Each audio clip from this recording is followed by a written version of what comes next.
So, guys, today I want to review the movie Marty Supreme by Benny Sadaffi. And I do want to say that, sometimes when we see a film or when we hear about a film, we get like an intuition in ourselves, like saying, we got to really check this out. And I've been super, super busy. So I kind of told myself, like, no matter what, I really want to see this film. And I actually wanted to see this, on Christmas. But fortunately for me, like 3 weeks after Christmas, I made the time to see this while it was in theaters. And what I will say is that, you know, at first when I watched the film, I felt it was very, very 50-50. But when I saw other people analyze the film, I really just enjoyed this movie a lot more. And I do want to say that, there are things that I like and I don't like about this film. I think the first thing that I will like is that I really appreciate Timothy Chalamet for playing Marty's character because, he's definitely very sociopathic. He really just, cares about getting his dream done, and ultimately, he does live a lifestyle of it's always about me. And some people are talking about like how like a lot of people who are younger kind of learn that nowadays, it's not about working really hard for somebody, like 20 years, 40 years, 60 years, and then retiring. Nowadays people have to hustle. Nowadays, people have to learn that you get far not by playing by the rules. And sometimes, one of the ways you get ahead is by, playing people. It's unfortunate, but in a dog eat dog world, you got to take advantage of some dogs that follow their own tail, type of thing, really, So, so I totally get that, and I also felt like like I had no issues with the cinematography and the art production and the editing. Like I felt like it all worked together very well. But I do think that it brings me to some things that I didn't like about the film. That I did not like the ending of the film, and spoiler alert. That in the ending of the film, Marty's character witnesses the birth of his child. There's two things that happen. There's like double interpretation. There's one interpretation that he ultimately that this is not his child because it doesn't look like him really. So maybe he's breaking down because he's kind of like, okay, this is not my child, and I'm paying for the consequences of my behavior because um he got like a woman pregnant, and I believe she had a boyfriend or she was married to somebody else really. So this could be raising a child that's not his, and him saying, okay, you know what, my actions are catching up with me, and now I gotta and now no matter what, I'm gonna take care of this child really because I agreed to be in this boy's life and in his mom's life. And then the other part of it um is that maybe it is his kid and he's having an emotional breakdown because he went through a lot, and this is ultimately like the next chapter of his life where he has to stop like hustling. He has to kind of settle down. He has to settle down, raise a kid, give up on his dreams of being a ping pong player, and really just be a father almost. Just like how as we get older in life, we realize that responsibilities catches up for us. Like we have to care. Like there's student loans. There's relatives are saying, okay, you got to get your own place. There's people having children. There's your health. There's work. There's like your mortality and other things like that. Like and I definitely understand this as somebody who is 38 years old now.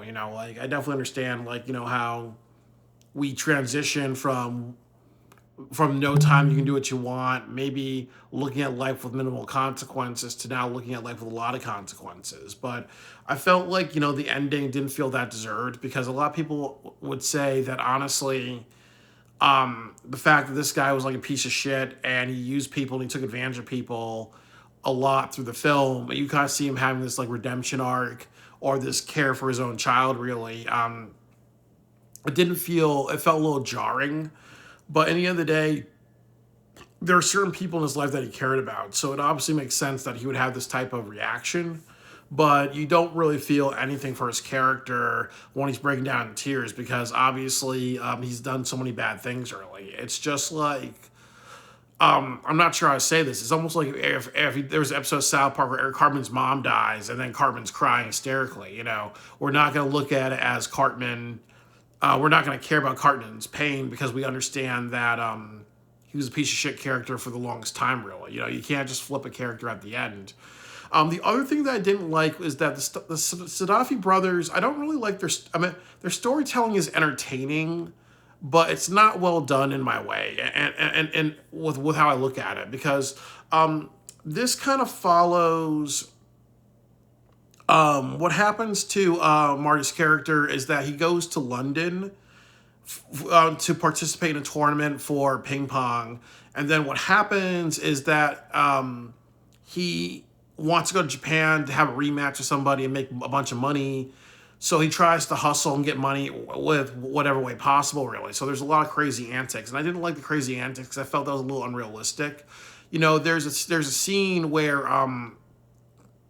there's a scene where, you know what, he where he's taking a bath, it goes through a ceiling, he lands on a dog, and then they take care of this, and he brings this dog to the vet for the owner, and then the dog, and then there's like this huge fire that happens. You thought the dog explodes in a gas fire, and then there's a guy with a shotgun, and then a lot of other stuff. Like, it did feel like, I mean, like, it's a comedy drama, but it did feel like a little like, it felt very Family Guy. Like, it felt like just random shit happening, really, So I think with the Gaddafi brothers, like, and this was also based on somebody's life, really. So I really think that it kind of runs into that line of, okay, this does feel a little you're trying to make this a historical drama and a sports film on one side, and then on the other side, you're trying to make this a little bit of a farce. And I think that I think for a lot of people, they're okay with this concoction. But for me, I just find it a little just, jarring, really. And I also kind of felt in a way that you have this character that's very, very despicable. So again, he takes this dog to the vet, but honestly, he's doing that because he's extorting this guy, his owner, out of money. He and his girlfriend hold the dog hostage. They say, oh, well, this dog is actually kidnapped, just to kind of extort this guy out of money, really. So it's almost like, on many sides, you're just seeing him just be more and more like MJF from AEW or Eric Cartman, really, where he's just more of he's a sociopath. Another thing that I didn't like is that the Gaddafi brothers do this a lot in this film. They have people talking over each other. And I think there was over 20 scenes where they did that. So it felt very, very repetitive. And I also felt it was very repetitive that they constantly just had situations for Marty to overcome things. Like it honestly felt a lot, it's very repetitive. It felt a lot like Good Times and Uncut Gems, where it seems like characters close to attaining their goal and then some bullshit happens. And the problem is if you overdo that, it's just like, as I said, it just feels like the Conway Twitty gag and Family Guy. Like, you're just in repeat mode. Or in a film, you do that too many times, it becomes like a gag reel. It becomes like, okay, you can't come up with other things. You have to repeat some stuff. But ultimately, it's very thematic. Like, I do think that a lot of people say it's kind of like an allegory for the American dream in 2025, really, with how, people have to hustle. People don't have to follow the rules. There are people like Marty who their families want them to inherit the family business. He's like, no, I want to do my own thing, really. And then eventually you fall into responsibilities. Like I remember when I got out of college, I had a hard time getting a job, really. So I remember following everything my dad told me to do, which was, like whenever you're disrespected and go through a bad job, workplace bullying, violence, trauma, bad situations at work, you just keep hustling, you keep finding a better job, and a little bit of shouting from dad is the way to get a better job. And then I kind of learned that it's all about connections. I got another job because of connections. I remember like after that job, I lied on a resume to get another job, really, because I learned it's not about what it's who it's how you hustle to get a job, really. And I also remember that I started traveling. I started doing my own thing with my money because my dad was always, because I remember my dad had a rule of, only $10 on yourself for every paycheck, really. You save everything, or you start a family and other things like that. And I think when you look at this film, Marty Supreme, his goal is to go to Japan and make a name for himself as a ping pong player. He does whatever he can to do that, really. He doesn't want to settle down. He actually does an armed robbery on on his uncle's business, really. So there's always a sense of him wanting to get what he wants out of life, and I think that's what makes it kind of a and almost like an anti-hero or a sympathetic jerk, really, because that's so true to how a lot of people live their lives nowadays, where, you know what, it's not about doing things the right way, it's about doing it any type of way to get what you want, and sometimes you got to be, kind of dirty, really, and I think, like, they still talk about Timothy Chalamet a little bit in Hollywood, like he has a blimp with Marty Supreme on it, and he's really like overly advertising the movie. It's done 60 million at the box office. It's probably going to, after in a couple of weeks, it's probably going to make like maybe 100 million or something like that. Really, I think it can win Best Picture because a lot of people are talking about it.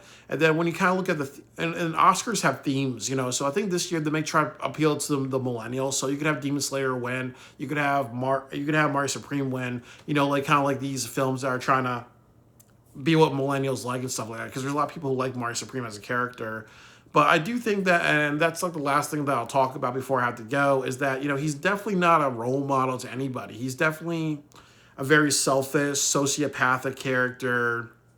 He's definitely a character that uses people, manipulates people, keeps on going with his dialogue until he just talks people into things. And usually he's led a huge trail of destruction, really.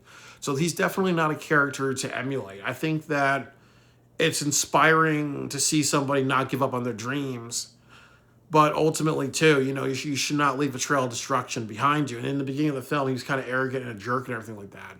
So, sometimes, yes, jerk people become good people, but definitely we should always like look at characters in movies and say, hey, even though they're a little bit charismatic or even though they resonate with me, there are just some characters we should not emulate. But there are a lot of talking points in Marty Supreme. This is definitely a really great film.